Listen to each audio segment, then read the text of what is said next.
Congratulations, you just signed a listing agreement with me. Now I'm revising the last video I did because there's several changes. So let's get into it. Okay, the first thing you're gonna do is order a termite report if you haven't already done so. Now I'm gonna provide you 3 termite companies. You're welcome to use whoever you want. Now the termite companies I'm gonna provide you, they're all free, meaning the report is free. If there's any work, obviously there's additional fees for doing that. Now, if you go with another company, oftentimes they will charge you a fee for coming out to do the report, but if you use them, then they will apply the amount that you paid for the report to the work. Now, it is customary in California to have the seller provide the termite report. It's also customary for them to provide a well inspection and a septic tank inspection. So those are also things that you're going to want to do as well right now. Not later, like right now, because when we go into escrow, you want to provide those documents within the first 7 days. Okay, the second thing you're going to do is you're going to fill out your seller disclosures. Now, I personally work with a transactional coordinator. She will be coordinating with you the seller disclosures. You have to manually fill these out, and I want you to take your time and be very thorough. You need to over disclose all the information you can think about on your properties on these 2 documents. And we want to have these 2 documents filled out before we even put the house on MLS. This is really, really important, and I'm gonna definitely nag you guys to get it done. So I'm not shy about that. So get on it, chop, chop. Okay, the third thing you're gonna do is you're gonna call your insurance company and ask for a claims report. Now, if there's no claims on the property, even better, ask them to send you an email notifying you that, hey, by the way, there's no insurance claims. And if there are claims, you're gonna wanna get a copy of that. That's something we're gonna wanna have to provide to the buyer, and we're gonna want to, explain what that is, get amounts and when they were done. So oftentimes insurance companies are a little slow, so it's better to have that in our fingertips sooner than later. Okay, I just added this one, and this is the title report. So I had a client call me the other day and say, hey, my neighbor says that the property line is different, there's an easement, and I don't know what to do about it because I want to sell my property. What do I do? And so the best thing for you to do is to contact your title company and see if you can have a surveyor come out to settle any disputes. Now, this oftentimes can take a long time to work out. They're very busy and they're very expensive too if you have a large property. So hopefully it's a really minor thing, but better to get ahead of it early on than going down the escrow process and trying to resolve this, and it gets a little sticky. So let's look into that as well.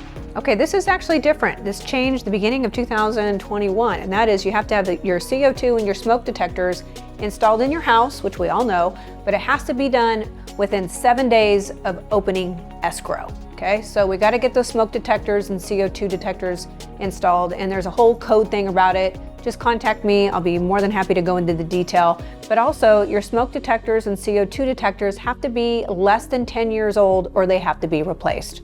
It's good to know. Okay, another thing that's changed in the purchase contract is you have to have your water heater strapped properly. We all know that, but it has to be done within 7 days of opening escrow. It's also important that you have that sediment trap on your water heater. And if you don't know what it is, just Google it, sediment trap, because that will come up in a home inspection report. If you have solar panels and they're owned, okay, right now you need to go find the paperwork. How many do you have? What is the wattage? And who's the monitoring company? It is now part of the contract that it states that you have to provide that within 7 days, all that information. So if you lease solar panels, this is even more important. So there is a qualifying process for your buyer.